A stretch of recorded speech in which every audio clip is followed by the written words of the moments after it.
We are now moving to our first keynote address.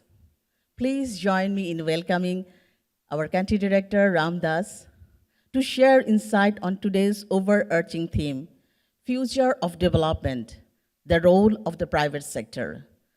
Let's give him a warm welcome and a round of applause for Ramji. So before, this is a key session, the leadership panel is a key session, and I really, again, warm welcome to this first panel, the leadership panel. And I'm so happy that we're having a distinguished panel of discussants here for this morning, and we'll shortly introduce them to all of you. Before that, we have a very short video to show you about what it's all about. So may I request to run the video, please?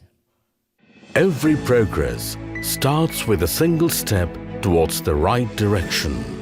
Bangladesh is taking its very own steps with its promising youth, talented women, and capable workforce. Here, smart farming is unlocking new horizons. Climate challenges are dealt with innovations. Healthcare is making headlines. With such fast-paced achievements, Bangladesh is rapidly moving towards LDC graduation and post-aid era. For more than 75 years, CARE has been a continuous development partner for Bangladesh with rights, equality, poverty reduction, climate action, and more. In the wake of a new transition for the country, CARE Bangladesh is spearheading the new horizon of development landscape by bringing together the private sectors of the country for sustained changes and fresh thinking in agriculture, tech, job and employment. CARE is creating a platform for private companies, donors, government and development agencies to work together for a unified solution.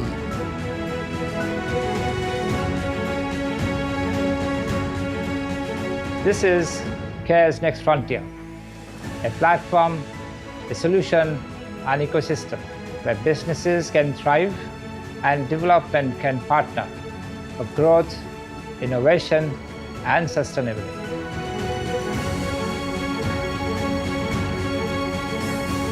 The Next Frontier, a bold new innovation in the horizon of progress.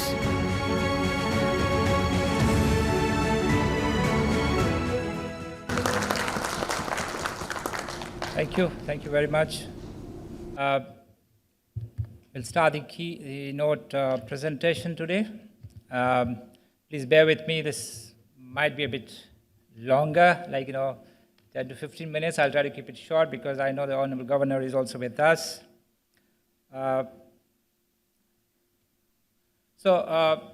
Just to set the tone for the day and for the conclave, we all know that Bangladesh is graduating from a low, least developed country status just over a year. So this is a moment of celebration, but also a potential cliff edge for all of us, especially private sector partners. Because we all know with graduation, what will actually come to an end is the end of preferential trade access, higher tariffs in our biggest markets, and full patent prices for essential medicines. So if you have read certain business leaders quoted in one daily leading newspapers in Bangladesh says that it can be suicidal if you are not prepared enough. So the other cliff edge which you are approaching is the global development assistance to Bangladesh will fall by $1 billion every year starting 2027.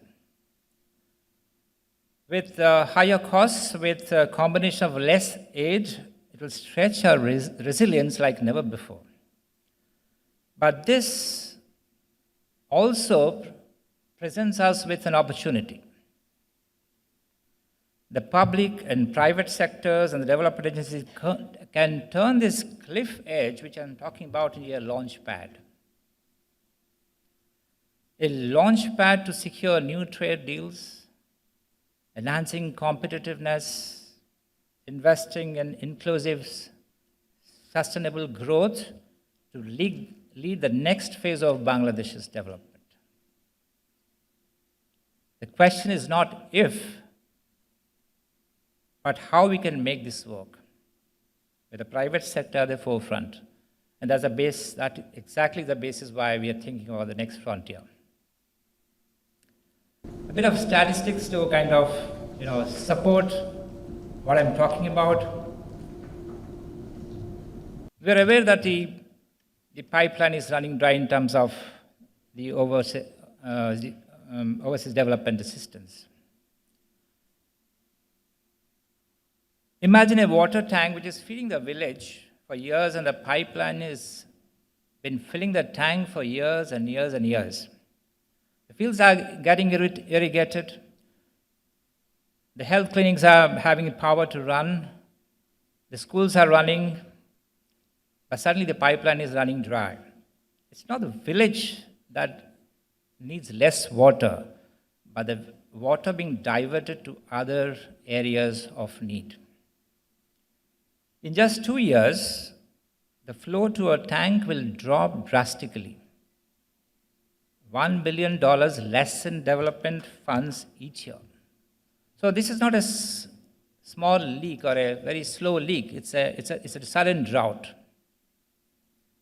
So when the water stops, crops fail, businesses fold, and families are forced to make very, very difficult or impossible choices. If we don't dig new wells, lay out new pipelines, it may be too late. Coming to the next slide, all of you are aware of this. I call this double trouble, less aid, lower rankings. On one hand, we have the ODA, which is drastically reducing over the years. So it is expected that in 2025, there will be a reduction of 9 to 17% of the aid. Already in 2024, we have seen a reduction of more than 7%. Now, as you all know, Bangladesh has been in the ODA club, which is the top 5 recipients of ODA globally. But from 2027, we'll see a steady decline, about $1 billion from this source. Our development needs will remain unmet. Now, the second trouble which I'm thinking is the global, the development indices. In all this, in HDI, if you see, in multidimensional poverty index, in the social progress index, gender inequality index, the Gini coefficient, if you look at all these indexes, we are faring pretty lower than the global average. Now, why this is important? This is not a development issue. It's a business issue as well. Low human development means low productivity. Gender equality means we are wasting half of our talent pool. Rising inequality means a weaker consumer demand. The private sector, when they improve the country's standing in these indices, they're also doing it for the long-term growth and sustainability.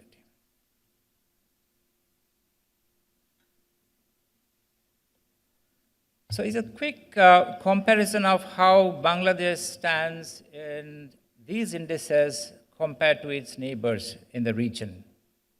It's doing pretty well as far as India is concerned. But if you look down southeast countries like Vietnam, Malaysia, Philippines, we are not doing pretty well. So,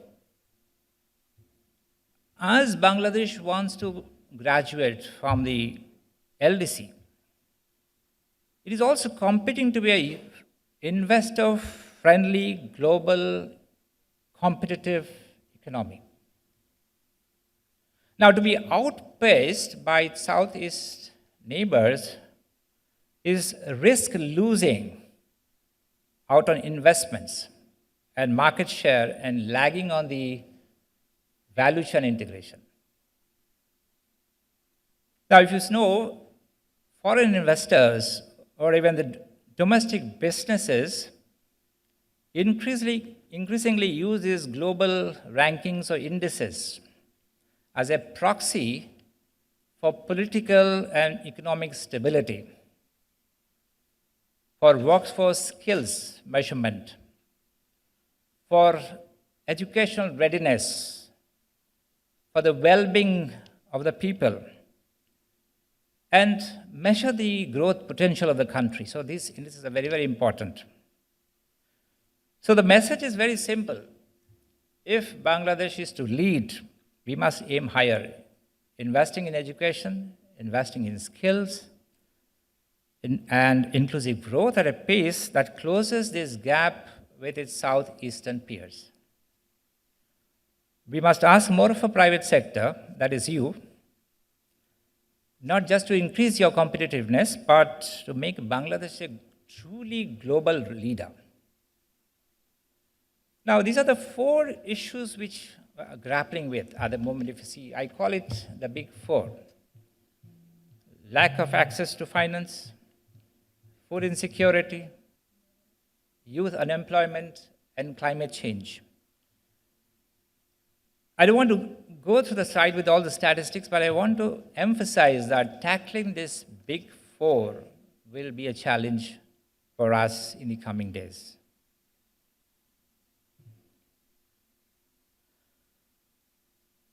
So when I talk about these challenges of tackling big 4, which it also means there's a huge opportunity. The opportunity to build more resilient markets, to unlock new sources of customers, and securing profitable growth in the long term.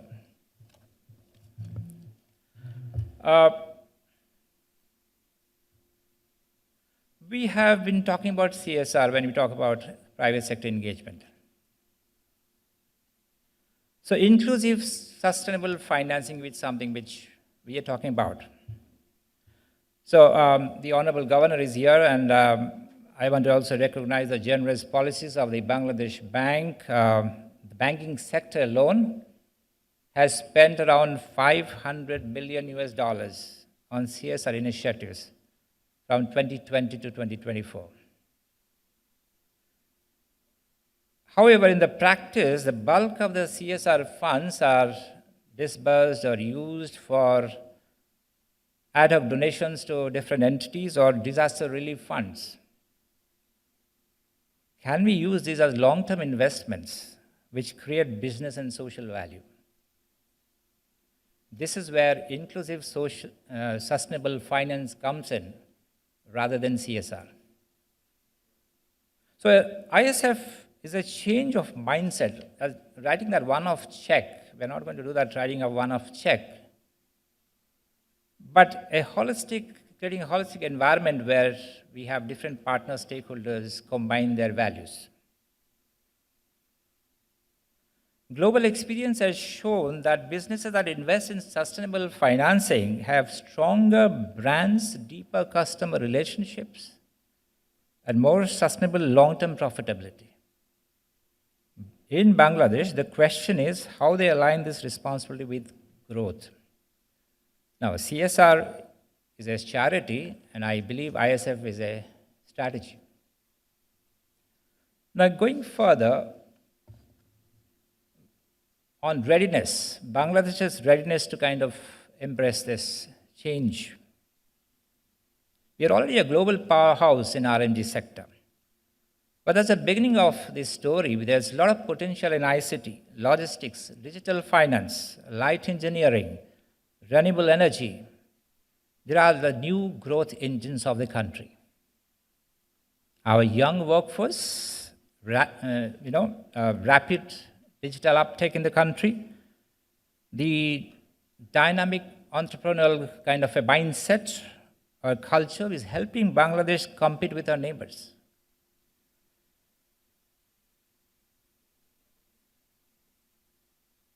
Investors, development partners in the international market are not looking at Bangladesh as a development recipient, anymore, but an emerging economy to lead the region. The message which is coming out from Dhaka is loud and clear. Bangladesh means business. This is a small example of how the ecosystem works, like the ICICI Lombard Weather Index insurance model. Many of you are familiar with this model. Just want to highlight that why such models are important and why it works. There are a lot of examples globally, but I just want to highlight a quick one, this how ICICI Lombard used weather index crop insurance using calibrated rainfall thresholds and historical data to define premiums and coverage to farmers. And basics, a microfinance institution, how it grounded it, having that link with the farmers on the ground, and how it actually onboarded those farmers and worked with the government to also subsidize some of these premium payments. Now, how it works is the claims are triggered automatically to the farmers. So low administrative cost, transparency, scalability, and financial inclusion. So this is an example how the model, the private sector CSR and microinsurance can be structured into financially viable, scalable products with social impact. So there are bits and pieces of the examples available across the globe. Can we take it to scale? Now, let me talk quickly about what as CARE we talk about, the CARE Advisory Facility.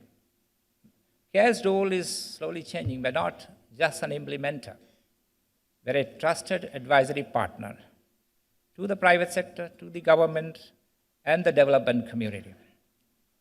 We have our competitive strengths that make us uniquely suited for the role. Firstly, our people-centered approach. Second, CARE's deep last-mile insights for decades in this country. Thirdly, we have a special capability to connect grassroots innovation to national policy. And fourth, local innovation which can be taken globally. Finally, CARE is a trusted partner working in this country for the last 75 years. Our proven credibility and trust with government, communities, and donors means we all have access, influence, and lasting impact. Our positioning as both a development and actor and trusted advisor is how CARE Bangladesh will drive the future of inclusive growth in this country.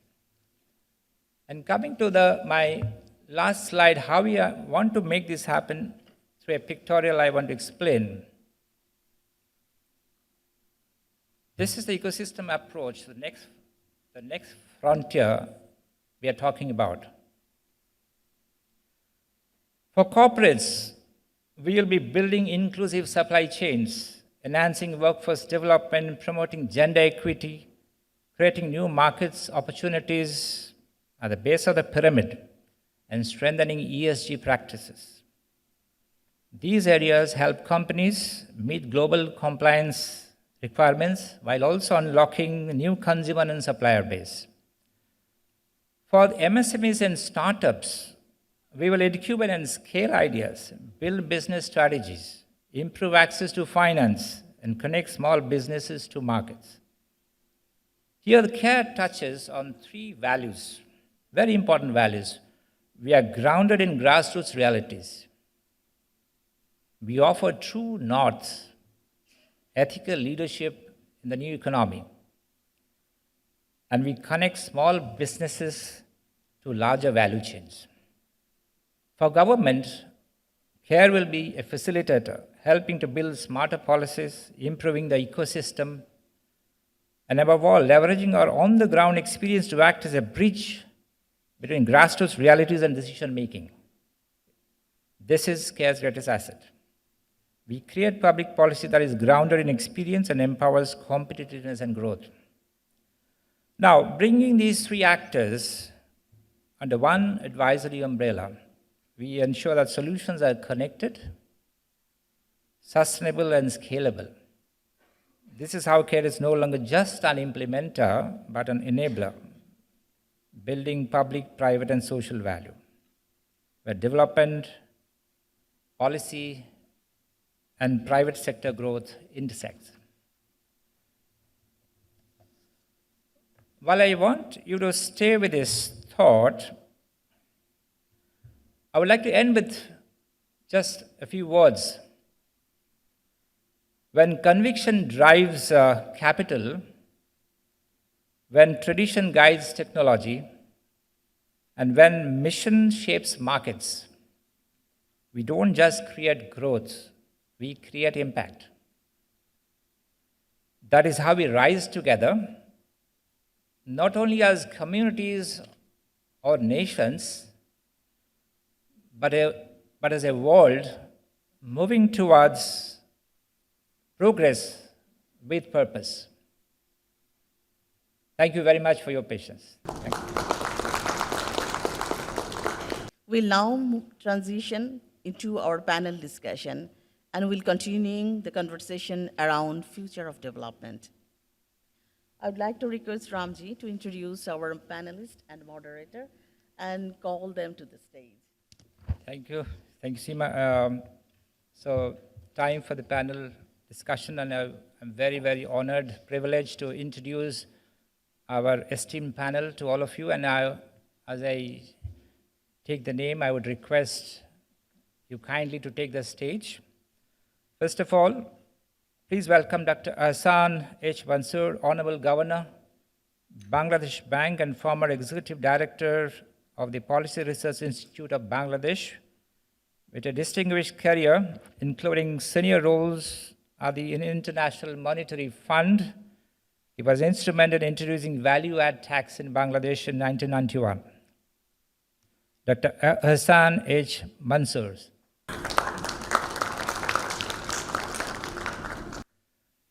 Next, please welcome Mohammad Zahidullah, Chief Sustainable Officer at DBL Group.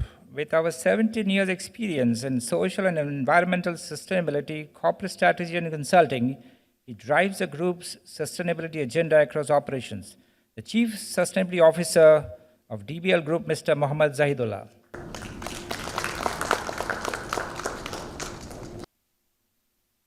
Please welcome Mr. Daniel Valengi, First Secretary of the Mission of the Head of Cooperation's Embassy of Switzerland in Bangladesh. With expertise in global food security, sustainable development, and climate resilience, he has forged impactful collaborations worldwide. Mr. Daniel Valengi, thank you. Please welcome Mr. Ian Vale, Chief Impact Officer at CARE, with more than 25 years of experience across humanitarian development sectors. He has led transformative strategies focused on measurable, locally driven change, a committed advocate for gender equality and ending gender-based violence. He brings a strong voice of inclusive development. Thank you, Mr. Ian Vale. Please welcome Ms. Usma Chaudhry, Director of Finance of Pran RFL Group, one of the Bangladesh's most dynamic and diversified conglomerates. A certified public account trained in the US, she recently received the ICSB Award for exemplary corporate governance in the food and allied sector. She's a member of the Finance and Audit Committee of USAID Bangladesh and a committee member of the Metropolitan Chamber of Commerce and Industries. Thank you, Mrs. Chaudhry, Director, Pran RFL Group. Please welcome Muhammad Inamul Haq, Managing Director, Country Chief Risk Officer and Senior Credit Officer at the Standard Chartered Bank. With over 26 years of extensive leadership experience in the banking industry, including significant roles in corporate and institutional banking, Mr. Haq has been instrumental in strengthening risk management frameworks and driving commerce and prosperity. Mr. Muhammad Inamul Haq, thank you very much. Please welcome Mr. Bijon Islam, CEO and co-founder of Light Castle Partners. A champion of data-driven entrepreneurship, He has played a key role in shaping Bangladesh's startup ecosystem and attracting foreign investment into high-impact ventures. Thank you, Bijon, for joining. And before I hand over to this stage to Mr. Naeem, who is the... is he there? Yeah. So before I hand over to Mr. Naeem, I would like to acknowledge that Light Castle Partners and Devlin are our collaboration partners for organizing this Next Frontier event. Thank you very much for the partnership. Mr. Naeem. Great. Thank you, everyone. Thanks all the panelists for making time in your busy schedule. And thanks to the audience for also showing up on time and joining this wonderful session. So clap for everyone, also the panelists, please. Thank you very much. As Ram has kind of nicely pointed out, this whole session, workshop, panel, the next 2 days basically, is all about understanding how do we navigate this challenge of this double trouble, which Ram has talked about. Less aid, but our problems haven't really changed. And we're putting the private sector at the forefront of solving this problem, which is also a big responsibility and challenge for the private sector. So essentially, we're talking about an ecosystem approach where the NGO sector, the private sector, and the government can work together. So today in this panel, as Ian rightly pointed out, I'll ask some bold and difficult questions. I'll start that with Ahsan Mansoor sir. What's your perspective about this double trouble? Where do you really see? Of course, when there is a trouble, there is always an opportunity. So from Bangladesh's perspective, with less aid, more private sector development, where do you see the opportunities for Bangladesh? Thank you. Well, I mean, there's always a positive way of looking at things. Bangladesh was dependent on foreign aid since its inception. In 1972, we used to get support like 12 to 14% of GDP from FDI, foreign aid. Now what? 2.5. If we have come down from 12.5, 14 to 2.5, we can do without it. Issue is that we have to generate our own resilience. So I firmly believe that if we can, and what we should and we must, is to enhance our own resource mobilization capacity, which is perfectly doable. Bangladesh is not doing absolutely, I would say, horrific job in terms of revenue collection. And we need to focus on that front in a very constructive way. Some initiatives are being taken by the government. There has been a lot of resistance from within. We have seen that. Every day we're seeing is the fallout of the strike that the National Board of Revenue was doing. They basically wanted to maintain the status quo. But status quo is not an option. We have to break out of the status quo and go to the path of revenue generation. If India can do it, 18-20%, why should we be stuck at 8%? If Nepal can do it at more than 20%, why should we be at 8%? So this is the question that we need to ask to ourselves, and we have to work for it. Certainly doable, and I'm not concerned about the financing gap and this and that. Yes, of course, it still accounts for, in the overall GDP context, it is not that significant. I mean, if you're growing at 5-6%, 2% loss, one-time loss, whatever, is not a big thing. Let's put it that way. So, but that being said, we should not be complacent because government budget, particularly development budget, a certain significant part is still reliant on foreign financing. I underscore foreign financing. Foreign financing does not have to be ODI. It can be private sector origin foreign funding as well. So I think Bangladesh has huge potential in terms of accessing the private capital market. We are doing it. Our private sector is already tapping into that. They are borrowing from abroad, and Bangladesh Bank, we are encouraging it actually. We are saying that this is a way to compensate for the loss of public fund, and also a way to what we call in our balance of payment, we have a line item called financial account. Financial account is the transactions net balance in that can only be positive if we allow more funds to come from abroad. And that may be through issuance of short-term borrowing, trade financing, issuance of bonds abroad, and so on and so forth. So there may be sovereign bonds, there may be another way. So there are many ways that we can approach this gap. It is not something that you cannot overcome, but at the same time, it is something that we would like to retain, we would like to get the benefit of, but not despair. Because inevitably, we know the world is changing. The industrial countries themselves are preoccupied with their own problems. They have their own defense issues. They have their own infighting issues. And there will be much less focus on global development issues in the coming days. So countries have to fend for themselves. They have to generate their own ways of doing things. And the world development lessons that we have got from many, many countries, particularly in East Asia, gives us very valuable lessons to overcome those challenges. Thank you.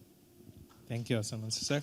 That was a brilliant answer. I'd like to ask a quick follow-up question on one point, which I absolutely agree with you, that development funding is obviously one important source, but not the only source. And there's a lot about green financing, climate change related financing, and private capital, of course. I'd like to hear your thought about the regulatory framework that's available out there, and that would inspire the private sector to access those financing. Any thoughts and reaction on that? Thank you. No, we have I would not say that we have overcome all the regulatory challenges. We are making efforts to develop the financial sector in multiple ways. The first and foremost, of course, as enshrined in our own charter, is the macro stability, with the price stability as the foremost consideration, and we're working on it. Without that, nothing can be achieved. Second thing is what I defined is our second most important thing, is financial sector stability, which is very significantly threatened. We all know our state of development, state of precarious condition of the financial sector, particularly the banking sector, and we have to make it stable. So we have a detailed plan and phased out plan, which would take 3-4 years, but it can be done and shall be done, hopefully. That will help that part. The third part is what we called new innovations and financial inclusion. There we are working on multiple fronts. We are bringing in transparency in borrowing. For example, and also we are trying to reach out to the unbanked communities in multiple channels. What are those channels? In addition to the time-tested, what we call microcredit institutions, we have now, the formal sector of the banking sector has now reached out to the rural areas through the agent banking. The agent banking units are about 25,000 in number, which almost equaled to the coverage of microcredit institutions, which were established over the last 40 years. So that's a big impetus. In the last 10 years it has happened, and it's growing faster. Secondly, we are going for mobile financial service penetration, which is remarkable. And the nano loan concept is being popularized now.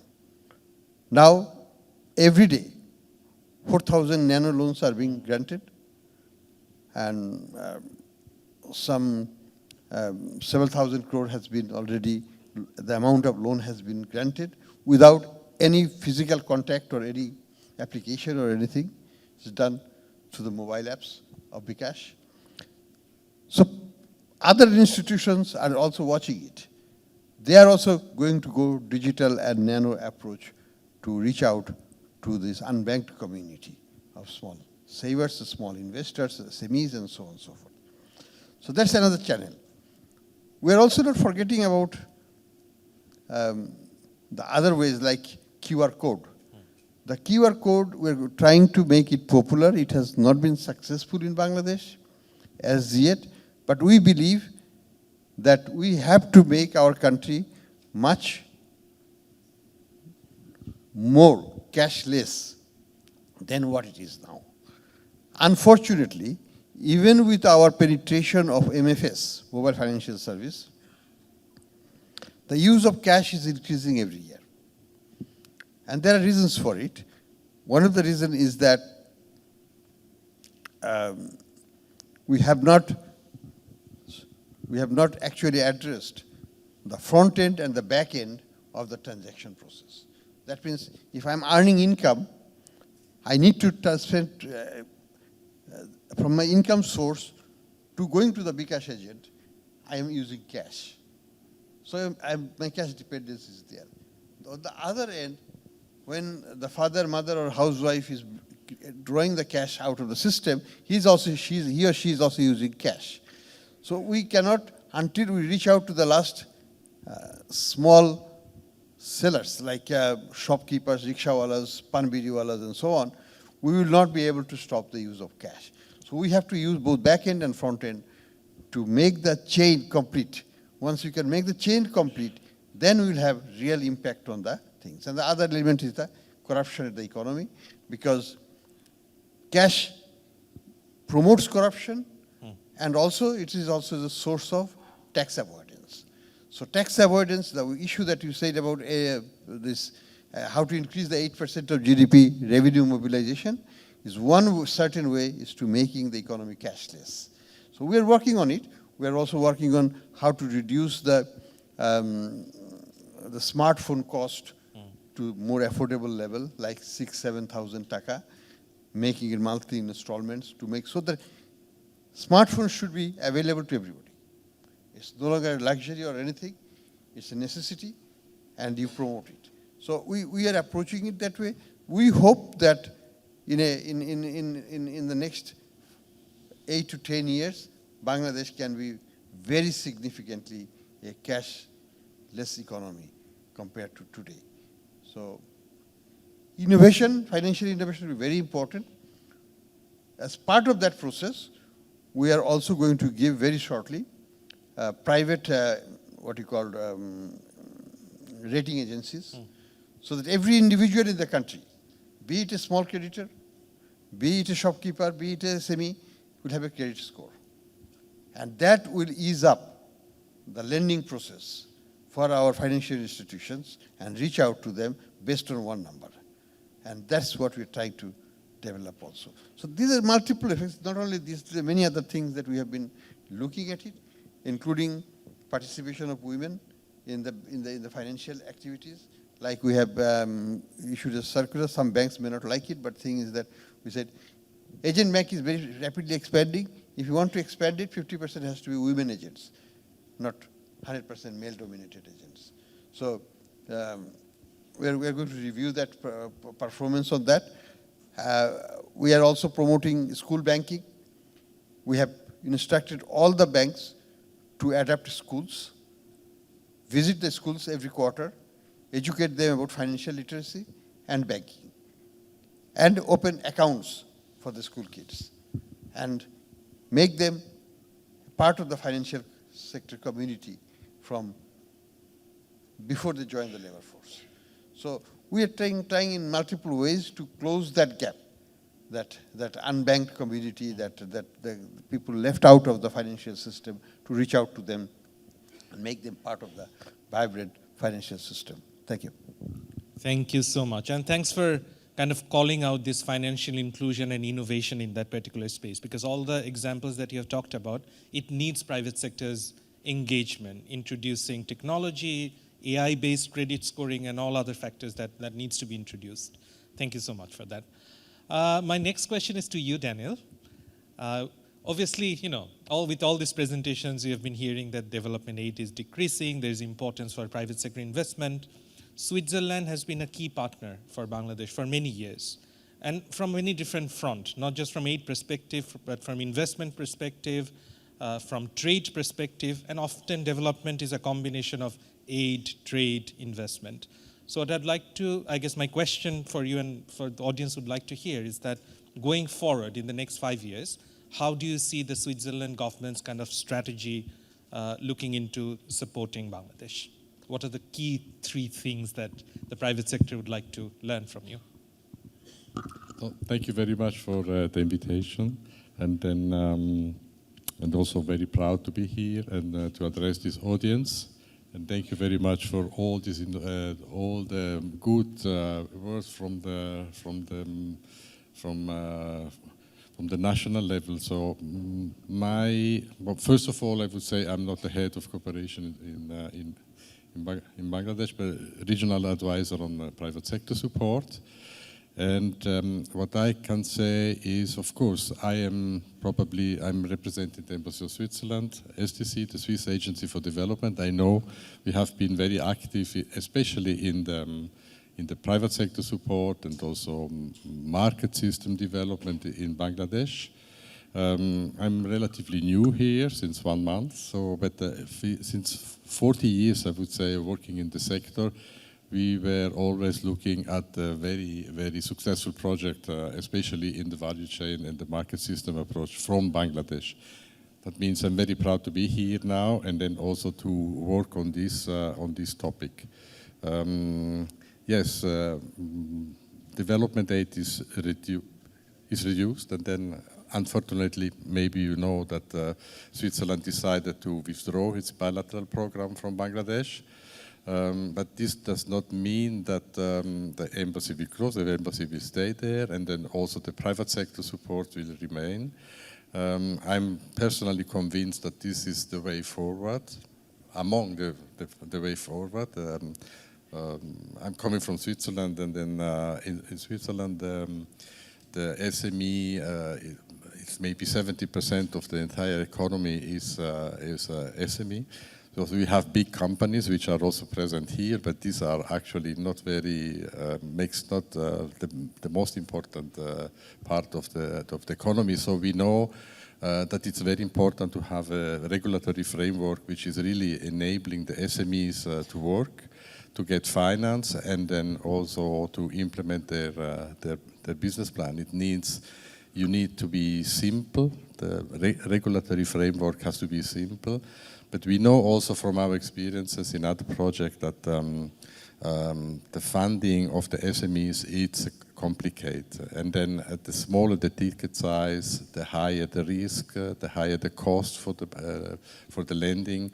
So usually there is need for some support, some subsidy programs. And then we have from our SDC, Swiss Agency for Development, experiences also in other parts of the world, where we experienced this fact that, yes, ticket sizes of 400,000, 500,000, they can be sustainable, and also for the banking system.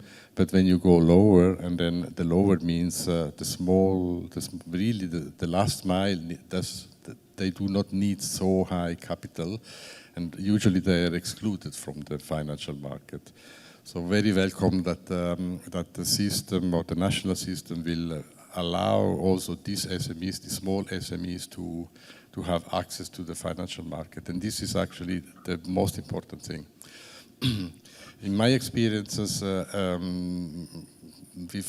we know that, of course, the market system approach is really the future, and subsidies can come from the government and also from the international partners. But we know that the world is changing, and changing very fast, and then we cannot rely only on the ODA as we did before. So, but in the next few years, we'll have still possibility to develop some innovation. We call it impact-linked finance funds, which will help SMEs, especially in the green sector, and then also in the resilience microinsurance, to be supported. Great, thank you so much. So we discussed a lot about access to finance and access to finance for big businesses, for small businesses in the last mile as well. I'd like to change the tone a little bit and talk about supply chain, food security, and the manufacturing sector, because that also contributes a big portion of our private sector and our economy. So my next question is to you, Ismapu. Pran being one of the leaders and a household name. Any product that you name, you always have it from Pran. And you have been contributing to the supply chain system a lot in the Bangladesh economy, which many of you may or may not be aware of. So I guess my question to you is, how Pran has contributed in improving this supply chain system? How does it benefit the farmer? And most importantly, what are the challenges do you foresee in leakages in the supply chain? And how could different industries, including the government, the private sector, and the NGO, can apply an ecosystem approach to improve these leakages? Okay. Thank you so much. In the past decade, private sector had been the creator of the growth for our Bangladesh. I hope that in next decade also, it will remain the same. The private sector, in order to be in this contributing area, we will have to work really hard. We had been working very hard, and we hopefully will not stop today. What we do as private sector is to, we just look at the cost and benefit analysis. So in order to have the supply chain, food safety, this also falls into this cost and benefit analysis. As long as my costs are less than the benefits that we are reaching, the growth will be there. When there is the economy, in the economy, if there is a demand, there are always some way of meeting it, that the supply will come in. We will, this supply and chain demand will be functional because we have the resources in the country. And Bangladesh is so resilient, and the Bangladeshi population are so creative that there, as long as this demand is there, the supply will be generated somehow or the other. And in terms of cost, the supply cost, people come up with innovative ideas and reduce the cost because we know how to survive. We have been learning for last, since the inception of our country. We had been doing a lot of permutation and combination, and people had been supplying in terms of services, in terms of products. All we need to do now for our future is to streamline the supply chain. Some of the economic issues come in here. I would say cost of doing business and ease of doing business. These are the factors that will pave the way for future. For Bangladesh, we had been an agricultural country. We had been producing a lot, and that kept us going. In order to continue to excel, we need to have the focus in our agriculture. And if we have the fertilizers on time, if we have the good seeds on time, I don't think there is a way for Bangladesh to, anybody can stop Bangladesh. The human resource that we have, we need to continue to invest in our human resource so that we can increase the productivity of the population. Once the productivity of the population grows, the cost comes down. So this is some of the tricks that the private sector is working on. Food security, we have done really well in the past, but there's no limit of doing well. So we need to come up with newer ideas. Technological investments or technological improvements are something that we need to work on. Human resource development, skills development, these are the areas we need to work on so that we can continue to grow our country. Thank you so much. Great. Thank you, Ismapu. I'd like to ask a quick follow-up question. You kind of talked about the importance of ease of doing business. What are the challenges do you see at the moment on the ground where you see more investment is needed, more support is needed, and how NGO sector, for example, care advisory facility, this type of initiative can support you in solving those challenges? First, I would like to recognize one thing. The NGO sector of Bangladesh have taught the rural Bangladesh a good repayment strategy. And people have been repaying. The NPL level for the rural Bangladesh is really slim, very impressive, which is not for the large level private sector companies. So we need to learn, like as a private sector, I would say the large private sector needs to learn this trick from the NGO sector, how they have been able to teach rural population of Bangladesh to be a good paymaster. Once they are in good paymaster, our financial challenges will be overcome very easily. And once this culture becomes the entire country's culture, we can move forward very fast. Brilliant. Thank you so much. You talked about repayment, which nicely takes us to my question to Enam Bhai. That, of course, Standard Chartered Bank has been a big supporter of Bangladesh in many different ways, specifically more talking about supporting the big businesses in accessing finance. I guess my specific question to you is that going forward, if we think about the agriculture sector, if you think about the manufacturing sector, all the big businesses in your wholesale lending portfolio, there's a high demand for green financing. And obviously, Hassan Mansoor sir also talked about accessing private equity. So where do you see international banks such as Standard Chartered kind of contributing to that initiative? How to do that? What's your strategy around that? We'd like to hear a little bit more on that. Yeah, thank you. Before I address your questions, I just want to give you a bit of a prelude, and which is going to be linked to my response that how I'm going to articulate it. First, KR team for thanking and organizing such an event, and moderator, I'm not sure how you're remembering all those relevant questions. On that note, Mr. Hassan Mansoor, he highlighted about the banking sector's, the nuances that the country is managing, and he personally driving it for the last 12 months.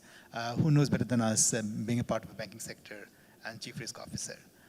Secondly, I'd like to highlight about USMAPA's perspective of resilience. What a resilience country that we are. On that note, cost and ease of doing business, the two particular points that she highlighted, I think the 90% goes on corruption, and corruption is the key statistics that needs to be looked at from digitization and policy resilience perspective.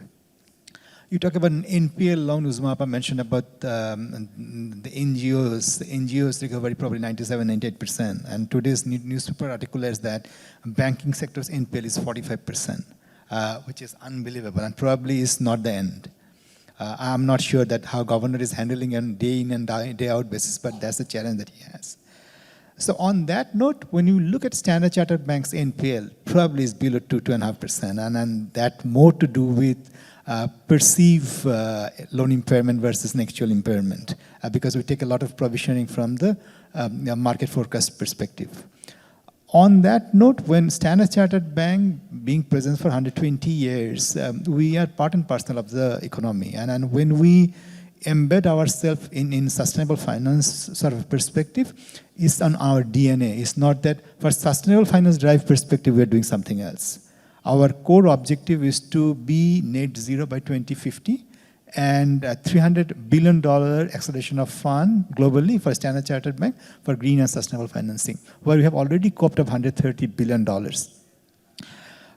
On that note, for a quick path, I would say that there's a 5 basic framework that needs to be looked at if we want to see a private sector coming up strongly.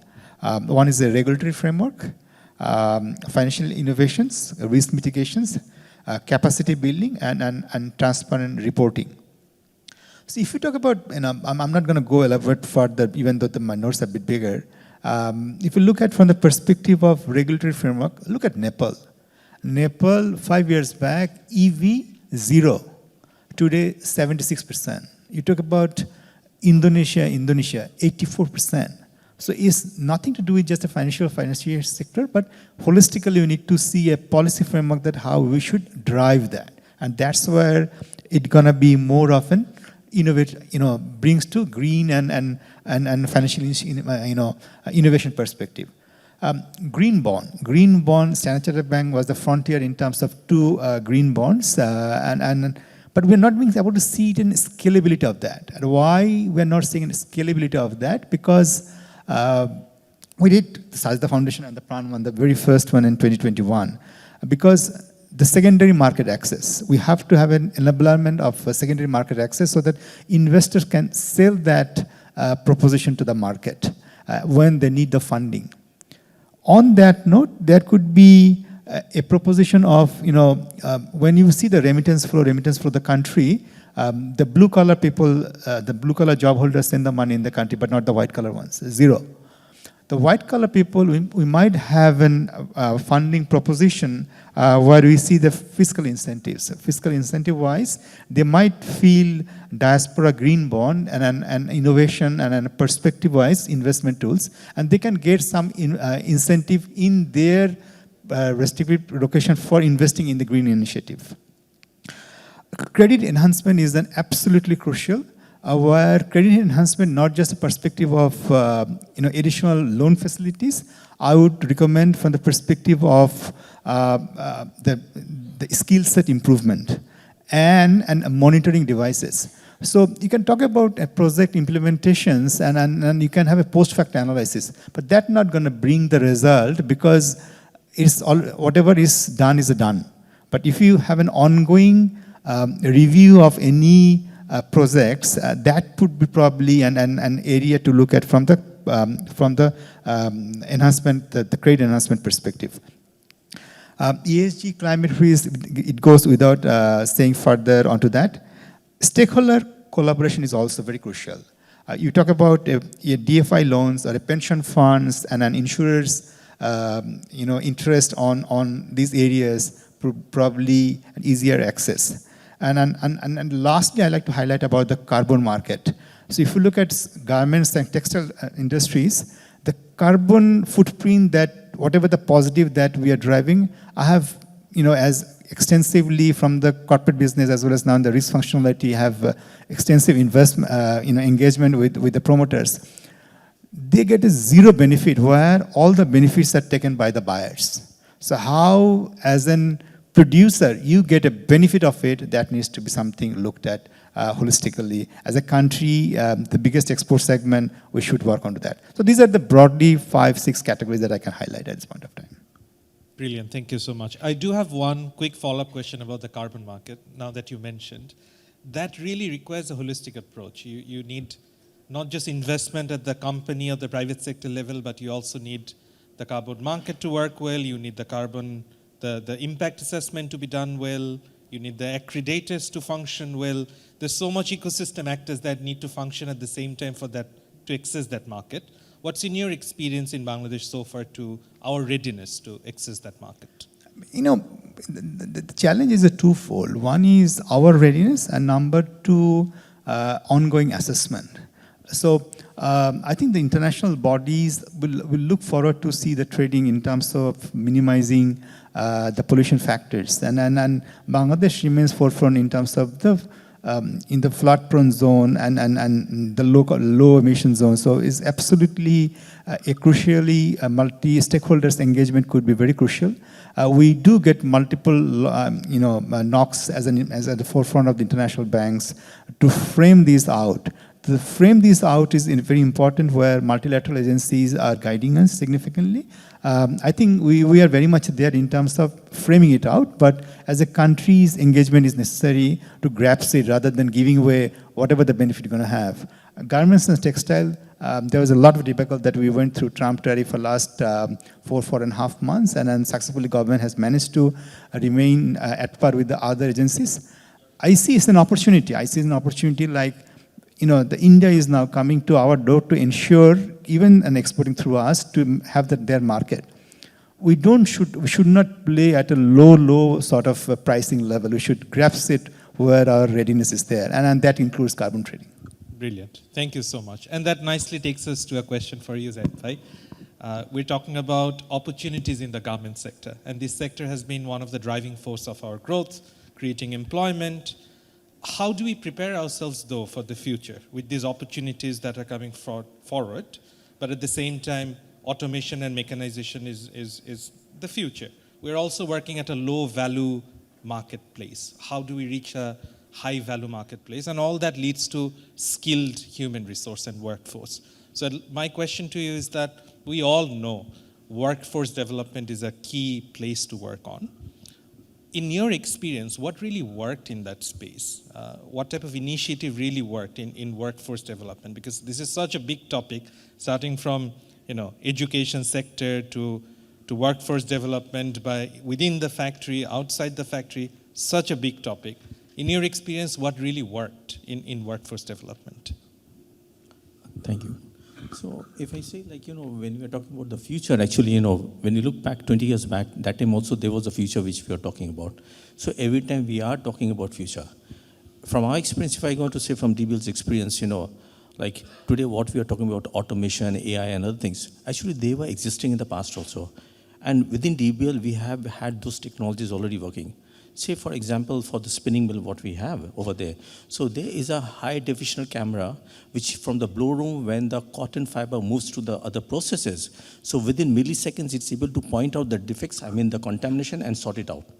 So that's on the one side of just spinning mill, one of the examples I give you. When we look into the dye house, the machines what we had over there way back in 2002, so it had touch panel pad, where the digital graphs is there, everything is there in terms of the machine, how much water has been loaded and all.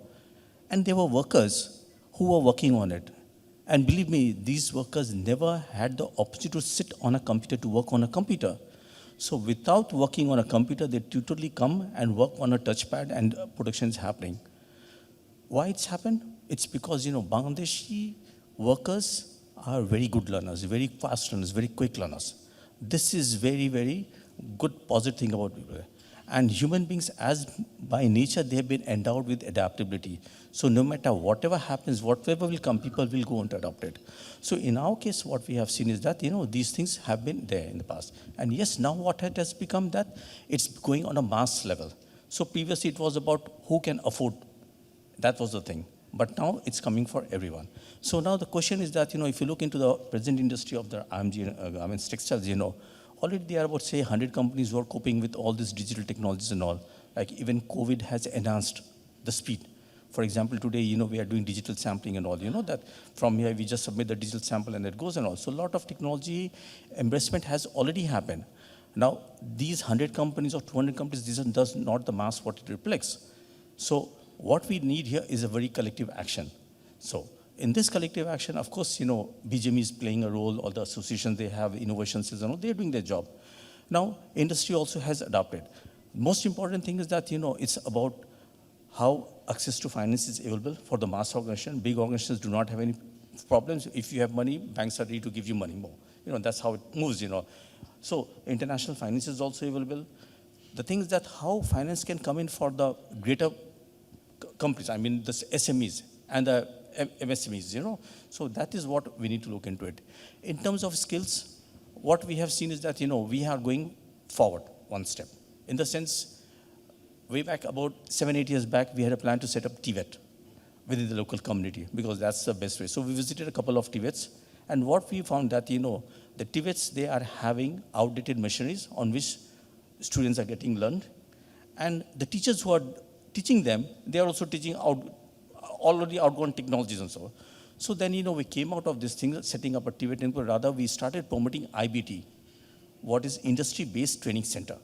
So here what we did is that, we have already got the certification, license from NSDA, National Skills Development Authority. We have set up two, one for the garments industry and one at the spinning mill. So the objective is here now what's happening, the way machines and technologies, are getting outdated. Like say, for example, previously if you are doing business, you may be taking your machine life as 10 years. But today, if you want to take 10 years, you'll be run out of business because within 5 years, you have some new technology. So you need to adopt that particular thing. So here, what we have done is that we have set up the IBT so that the people whom we want to train, whether it's our employees or people from the community, they can come and learn over there on the real-time machine working operation. So companies can adopt with technology changes, but TVETs cannot adopt. So this is one side of it. Now, in terms of, as I said, when you look into the broader, the industry as a whole, where about 4 million, 5 million people are working and all. So here, it's not possible for industries alone to go on to work on it. Here, the role of NGOs is very, very important. They are the best ones who can, help in terms of, upskilling and other things also, in terms of, the pre-learning, like digital literacy and all the basics of things. And the other things, the real operations can be learned on the job, that can be learned. So collaboration is very important, where collaboration between industry and NGOs is important. At the same time, with the technology providers who are coming, they also need to invest in learning and development in the countries. So these are some of the insights I can share from the experience. Thank you. Thank you so much. And the example of IBT is so much spot on, because this is the model which really worked in other countries as well. And even in Bangladesh, a big challenge is we have huge number of TVETs, and most of them doesn't necessarily have the right infrastructure, not the right technology, nor even the linkage with the private sector. So the model of IBT is thanks for mentioning that. That's an amazing model to work on. I understand that Ahsan Mansur sir, you have to leave. I do have one last question for you, which I left for the rapid fire question, but I'll ask you right now. It's rather a philosophical question, because you kind of talked about and in next frontier, role of private sector. These are all about innovative ideas. And innovation is risk-taking. While on the other hand, the role of the central bank is financial stability. Don't take too much risk. How do you manage that? How do you balance that? This is always a challenge. Risk management is part of the game. Particularly when you're dealing with banks, we're dealing with financial institutions in general. Managing risk is very, very important. But unfortunately, it was ignored for a long while. And it was considered as kind of appendix, not the central part of the operations of the financial system. You see, risk will always be there. There is nothing in this world, or there is nobody or an institution in this world which can say that we have no risk anymore. That's absolutely not possible. I remember in 2007, actually, 2007, late part of 6, we were in the IMF at that time. The whole world economy was going through a phase of expansion. Some people were even talking about, why do we need an institution like IMF? Because world is in virtual circle. It will keep going. And we don't need this kind of institutions, or not at this scale. We can scale it down. Secondly, the perception was that, at that time I remember, in the global context, there was only one risk that was identified. That was the trade imbalance between China and Japan and Saudi Arabia, these three having big surplus, and US being the largest negative trade imbalance. How do you balance those imbalances? Because it's creating tension in the economy. But look at it. We have been traveling all these G8 countries to mobilize support to reduce the tension in the international trade and so forth. But what happened in 2008? It was a subprime crisis. The global economic crisis that we have seen originated from something which was not even in the radar.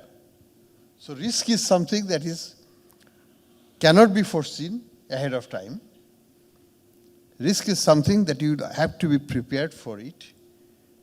And way of managing it is, first of all, is a proactive management. That's why we have risk management committee in every bank. Every financial institution should have a risk management committee. They must have risk management policy. We have prudential regulations also, which means you cannot lend to a single party more than 10% of your capital, for example. So these are risk mitigation strategies. I think important thing is that there will always be risk. Every institution has to prepare beforehand to mitigate those risks, and the best way is to adapt risk management policies and risk management committees proactively so that you can manage it better when times comes. For example, let me give you one example. When I was in the Bragg Bank, I was in the chair of the Bragg Bank. We had a policy that we will not invest as a bank in the energy sector because we felt that sector was not being transparent. So it is risky to invest in that sector. And we didn't put a single penny. Now you see what is happening to those who have invested heavily in this energy sector. They are getting paid. Because this is the situation. So you have to anticipate the risk well in advance by looking at how this process or this investment or this operators of this investment, their characteristics, their personal character, their past history, all of those will factor into your risk management analysis. You have to decide. Sometimes it may sound crude or harsh, but that's the way it has to be decided if you have to protect your institution or private sector institutions from the emerging risks. And of course, there will always be unforeseen risks. And that's why we have the prudential conditions, we have the reserves set up, we have the provisioning requirements. All of those things are meant to mitigate and cover the loss that is emanating from the emerging risks that every institution has to face in the course of its operations. Thank you. Thank you, Asil Mansur, sir. Thanks for inspiring us with innovative ideas and at the same time given enough caution that we need to be risk aware and be ready for that. On behalf of the CARE team, Devlan and Light Castle Partners, we really appreciate for managing time and contributing greatly to this panel discussion.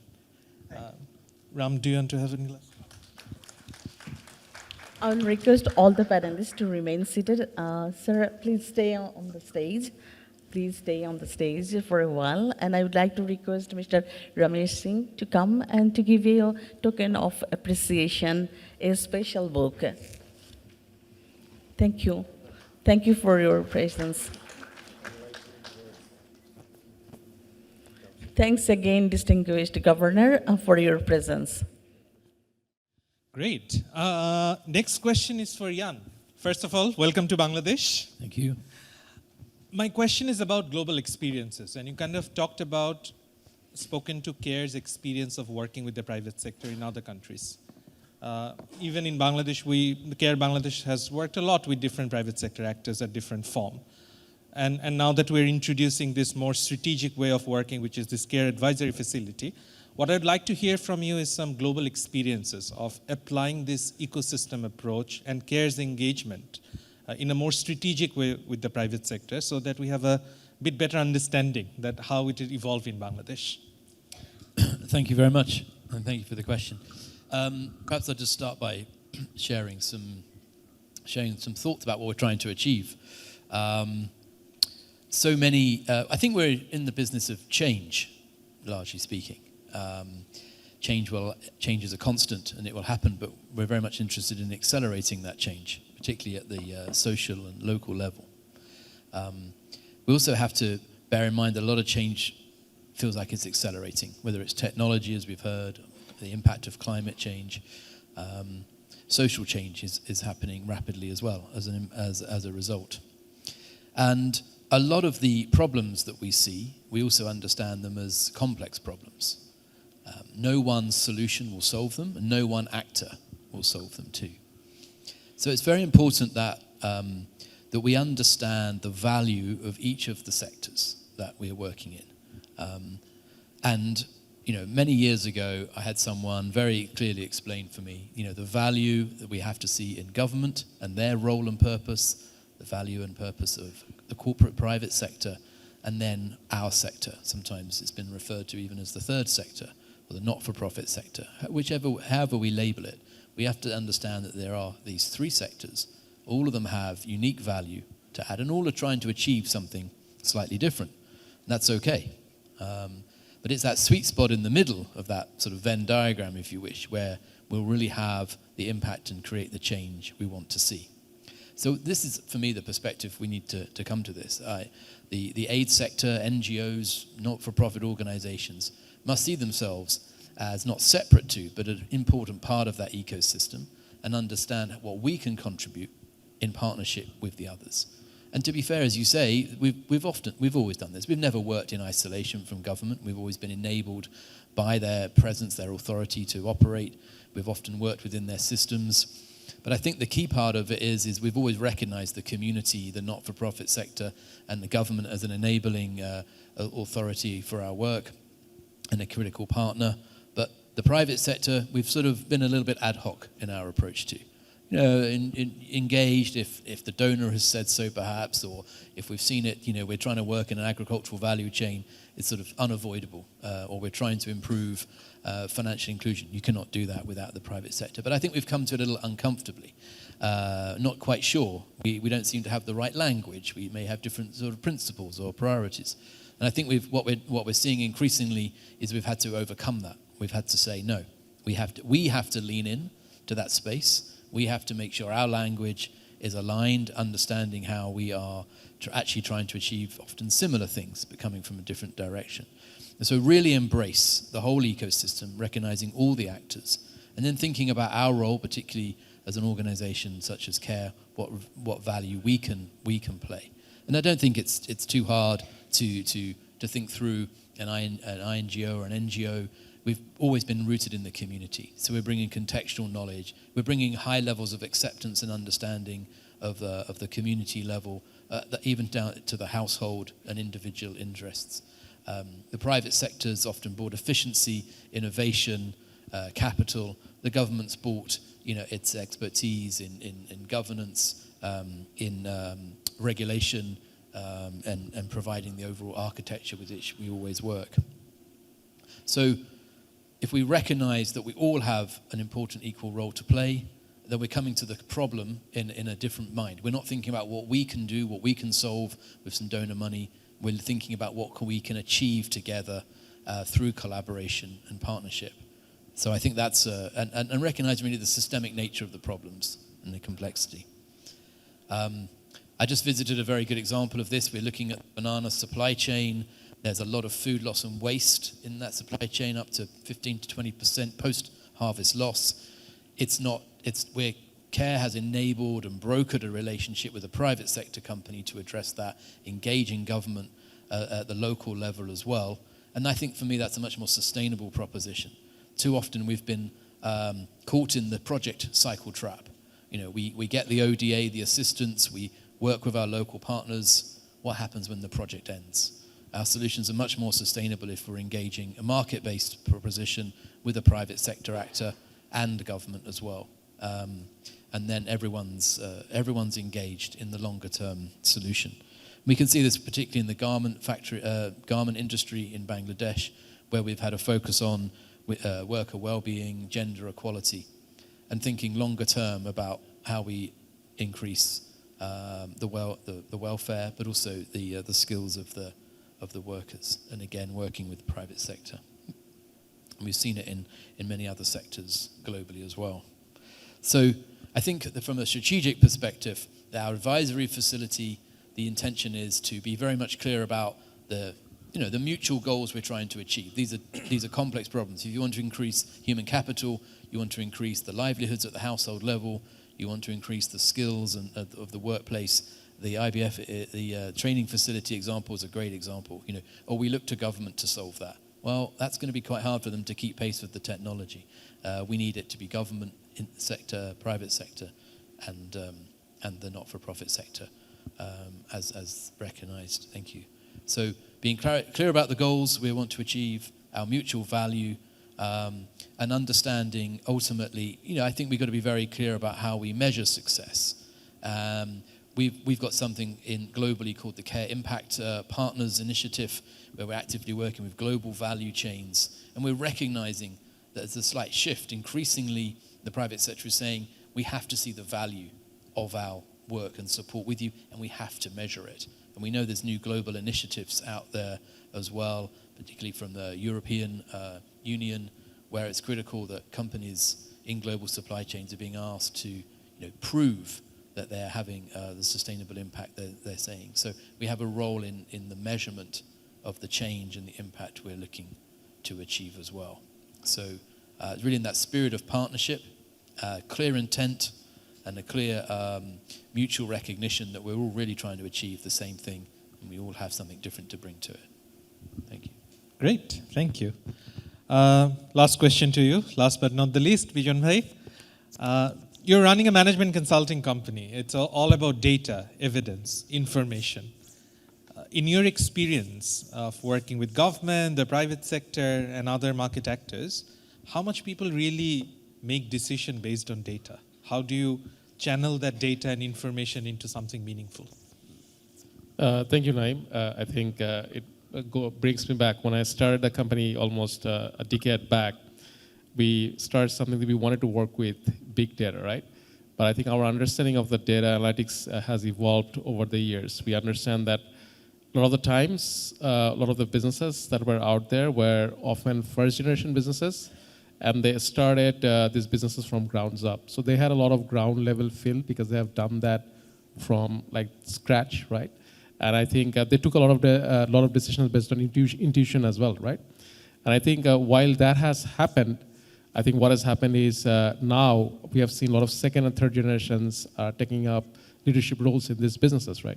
Now, once they are taking it, I think because they were there for a long time, but they're taking up over the management, they are a lot more open, and I think they're a lot more enticed to take data-driven decisions. Because they have to depend on data. They have had, a lot of them has education outside. They're taking over the business houses, and they have become more and more open to taking data-driven decisions. So I think it's a start. I don't think in Bangladesh, market data is not available to the extent we would like them to be. A lot of the times data is opaque. Data is not there in a format that you want to be. And again, I think a lot of initiatives are being taken, but I think more and more companies are investing in data infrastructure. More and more companies are investing in how they accumulate more market data.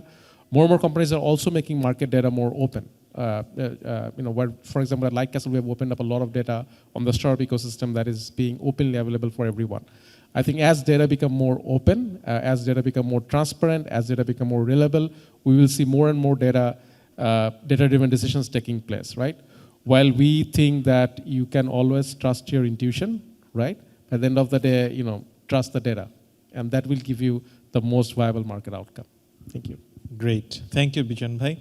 I'm also conscious of time, so we need to kind of move on to the next session. What I'd like to do now is just quickly summarize all this discussion, because this has been such an insightful discussion. We started talking about the policy framework, but then moved on to a space where we're talking about risk management and really innovating.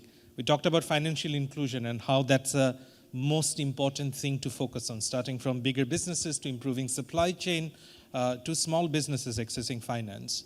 And then we also obviously talked about how supply chain is crucial and important, how workforce development is critical and important, and in order to access green financing, there's so many avenues that the private sector can pursue. So a lot of opportunities, and that is essentially the next frontier, which is how do we access all those opportunities? And that's where we probably need to think about an ecosystem approach, where the private sector, the government, and the NGO sector can work together to improve the ecosystem so that it's a win-win for everybody, not just one actor in the system. With that thought in mind, thank you to all the panelists again for making time. Thanks to CARE for organizing it, and yes. Great. We do have a bit of a time for quick Q&A. Take 2 to 3 questions from the audience. So Steve, please don't leave. You're stuck here another few minutes with me. I'd like to open the floor if there are a few questions. Yes, please. Please mention your name, your organization, and the question who you're asking to. Assalamu alaikum. I am Abdul Salam, President of the Bangladesh Organic Products Manufacturers Association. The main thing is our soil is almost dead. Maybe you know or don't know. So we have to resume our soil health first for sustainable agriculture or climate responsive agriculture, whatever it is. So in this way, we need 60 million tons of organic fertilizer resuming our soil health. And we need also another input, organic pesticide. So we have in Bangladesh bank, lot of green financing fund, World Bank, some other organization, they gave this fund. But I think they are not utilizing this fund properly. So how we have a lot of entrepreneurs, young and energetic entrepreneurs. They are very much interested to establish the green industries using the green finance. They have been running for this loan or support to the concerned institutions and banks, but getting no result. So in this way, is there any solution? I want to know. Thank you very much. Great question. Let's take one more question and then we'll request the panelists to answer. Any more question from the audience? Hello, my name is Ronak. So I'm from WeGrow. So WeGrow is an agri-fintech company. So my question is basically related to smallholder farmers.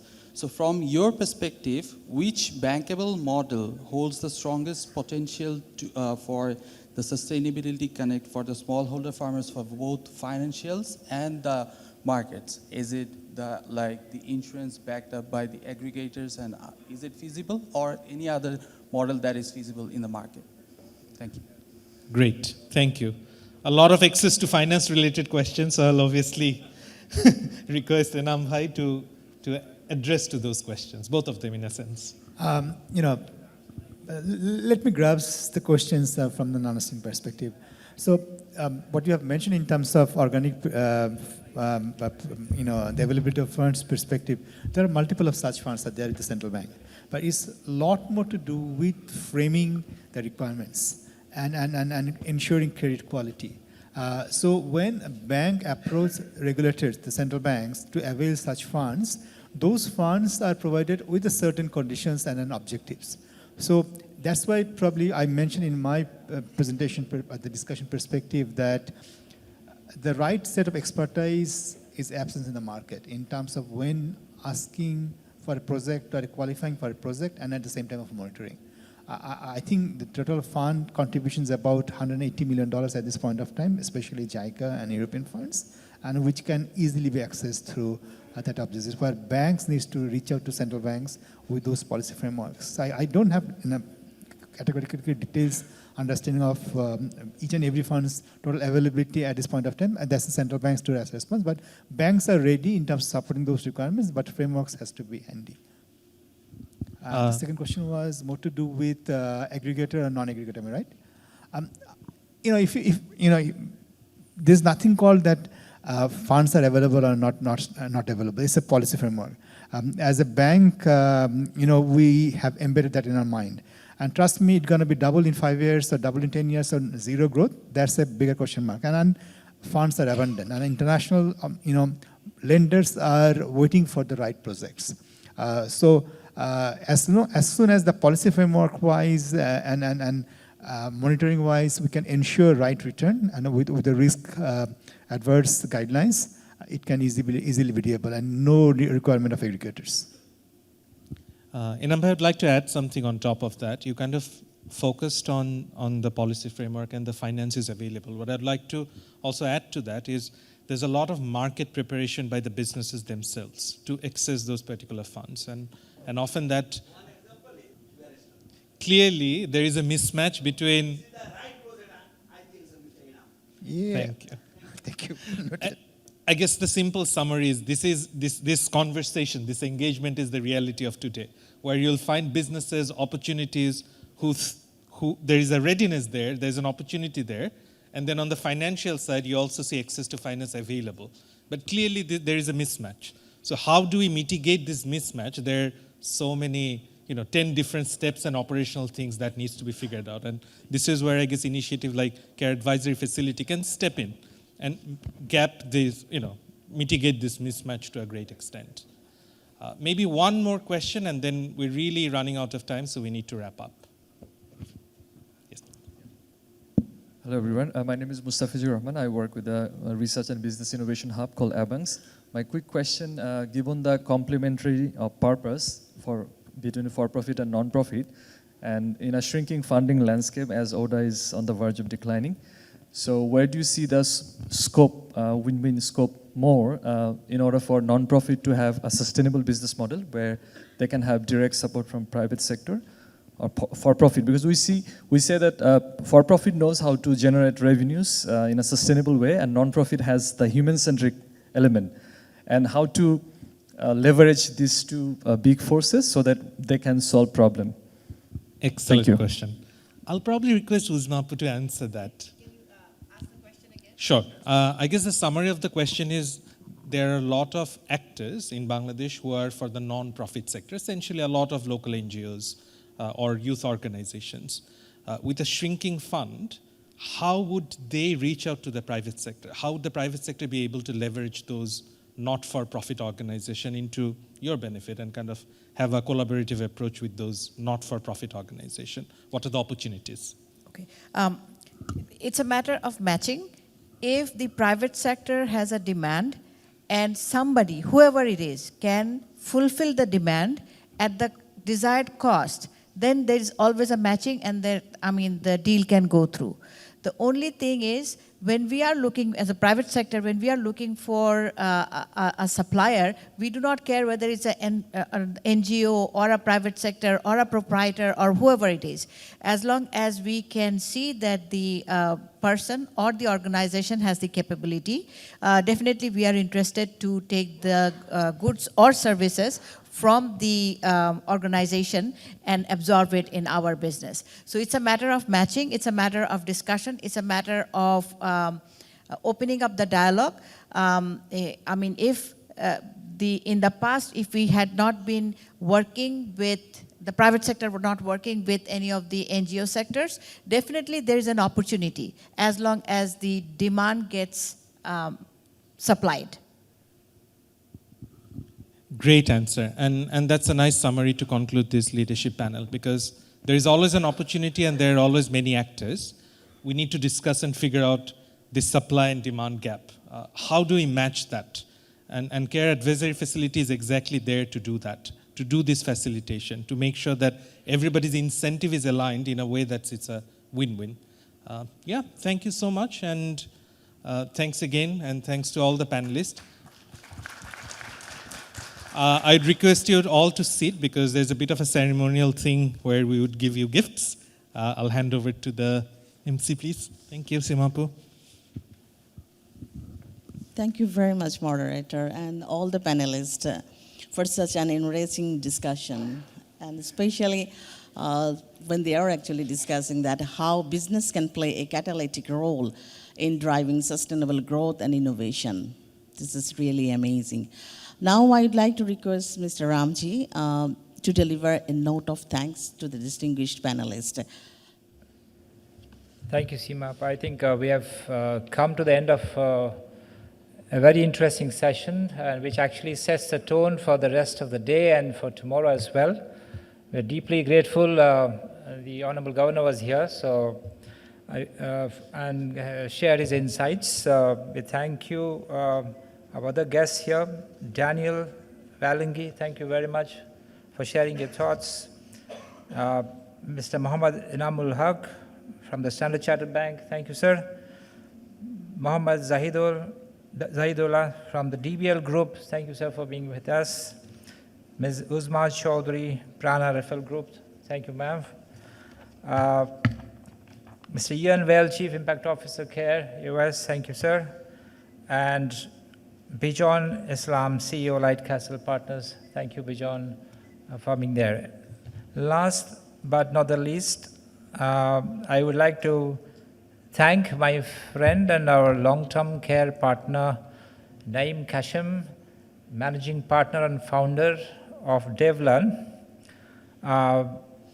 for moderating this session and staying with us for the rest of the 2 days to take this forward, along with Bijon, Light Castle Partners. Thank you very much, all of you, for your patience and insights into this discussion. Thank you very much. Thank you, Ramji. Thank you, everyone, for your patience hearing.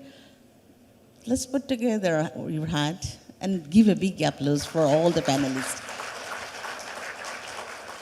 I would like to invite our Regional Director, Asia, Ramesh Singh, to kindly come forward and present a token of appreciation, a special book to our distinguished panelists.